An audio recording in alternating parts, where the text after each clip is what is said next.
Adillah pada kami tak bodoh, meski memang kami tak pandai.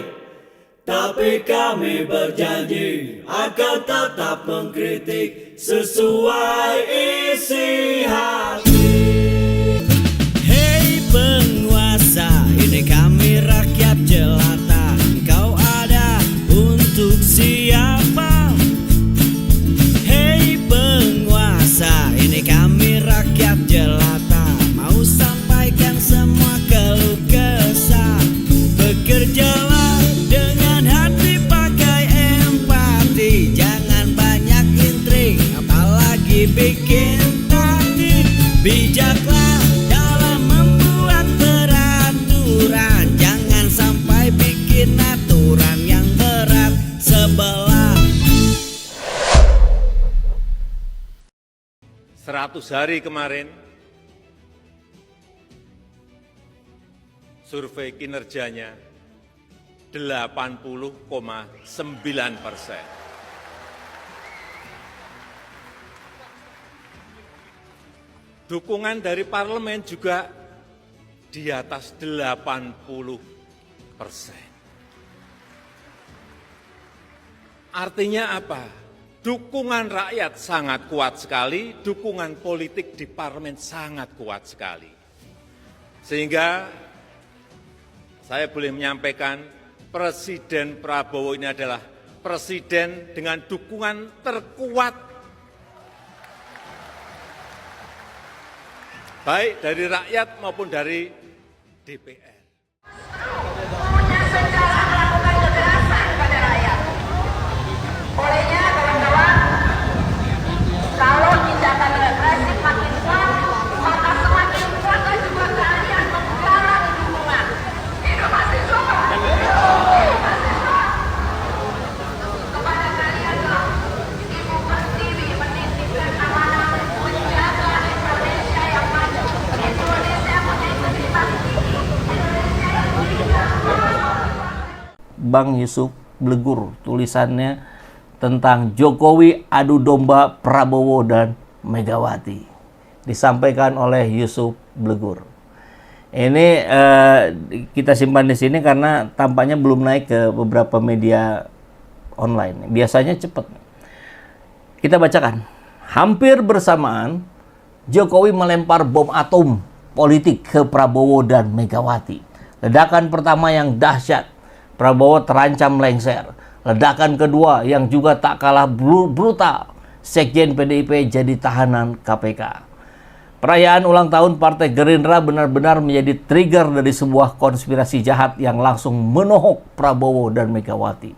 Berbalas pidato yang menjadi cywar antara presiden terpilih dan mantan presiden itu mengawali momentum pecah kongsi dan bulan madu keduanya. Dimulai dengan pidato bersayap dan tendensiusnya Jokowi. Tak ada presiden yang paling kuat di dunia selain Pak Prabowo. Berlanjut, Jokowi mengatakan, buktinya sampai hari ini tak ada yang berani mengkritik Pak Prabowo. Spontanitas, Prabowo mengcounternya dengan narasi kemenangan Pilpres 2024 karena didukung Bapak Jokowi. Selanjutnya, keluar pernyataan teriakan Prabowo hidup Jokowi yang kontroversial dan tentu saja berdampak kemana-mana.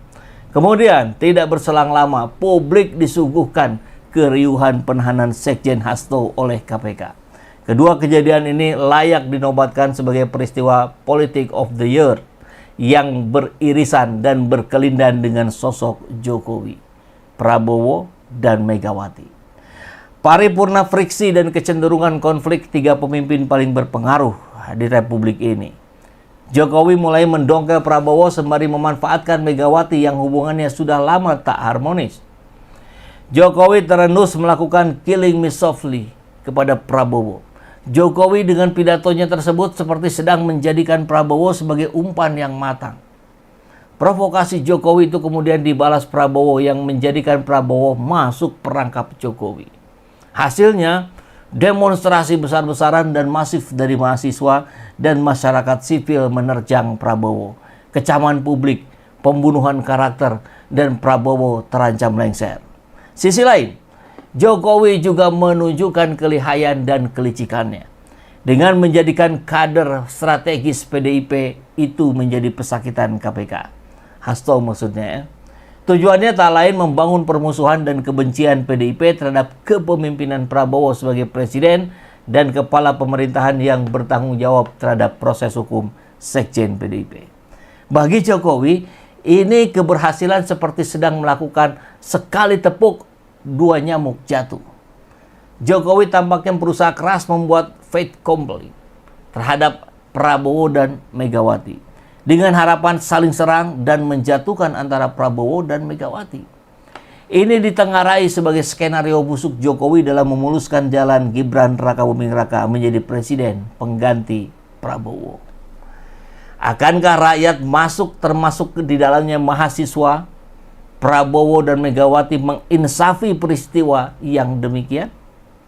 Mampukah semua entitas politik dan gerakan massa aksi menyadari sepenuhnya konstelasi dan konfigurasi politik tensi tinggi ini? Mungkinkah Jokowi tetap berjaya memuaskan ambisi dan nafsu berkuasanya? Atau sebaliknya, politik adu domba Jokowi terhadap Prabowo dan Megawati menimbulkan serangan paling mematikan kepada Jokowi.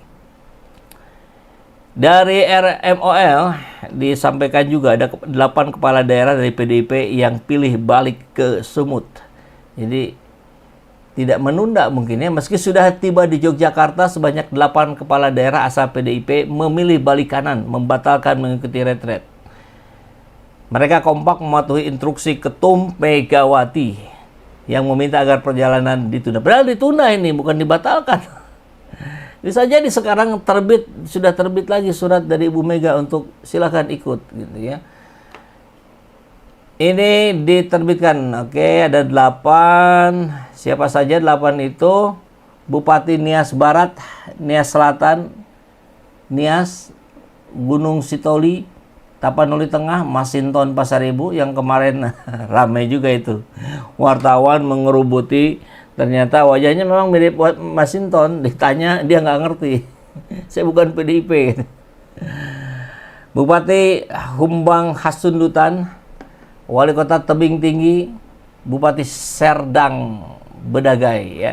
Nah itu 8 dari Sumatera Utara yang balik badan. Tapi kalau sebetulnya kalau bicara kepala daerah dari PDIP memang ada 159 ya. Walaupun itu ada yang wakil bupati, ada yang wakil wali kota ya. Sebetulnya yang ikut ke retret ya pimpinannya saja. Makanya ada informasi yang kita terima kalau memang tidak mau ikut ya sekdanya lah ikut gitu ya biar tidak terlalu lost. Nah ini daftar pemimpin dari PDIP banyak kali nih. Tuh, ada 100 sampai ujung mana nih? Maluku Utara, Papua Tengah, Papua Selatan, Papua Barat, Papua Barat Daya 159. Nah, mudah-mudahan bisa bersinergi ya, dengan pemimpin di pusat agar kendali anggaran, keuangan segala macam tidak terhambat karena ujung-ujungnya adalah untuk rakyat. Sudah dapat dinalar.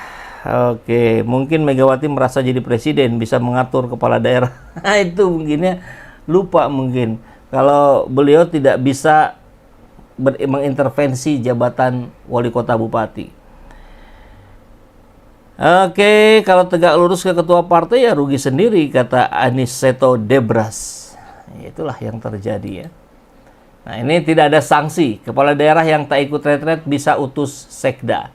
Jadi ini saya kira upaya untuk tidak terlalu keras. Padahal keras aja nggak apa-apa.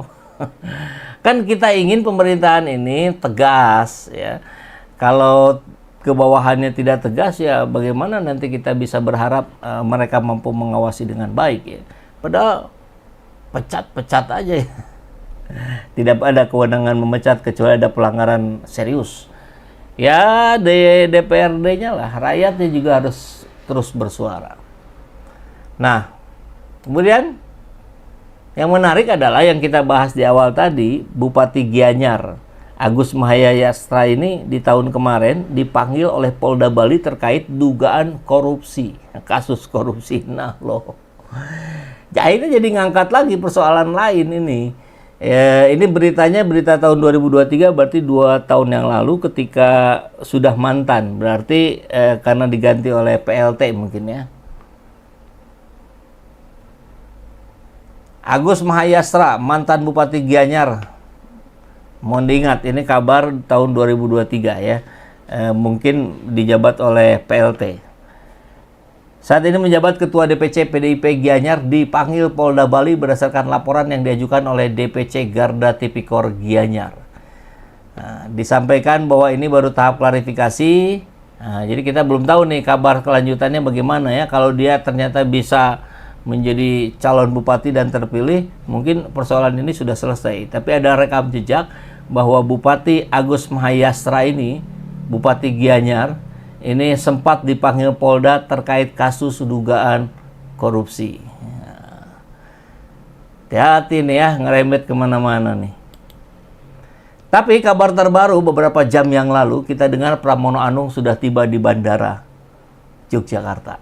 Mau ikut retret Magelang? Sayangnya di kabar ini Pramono Anung tidak menjawab. Jadi hanya menyebutkan bismillah saja kan. Terus ditanya, bismillah apa maksudnya? Ini mau naik mobil ikut sopir. Gitu ya.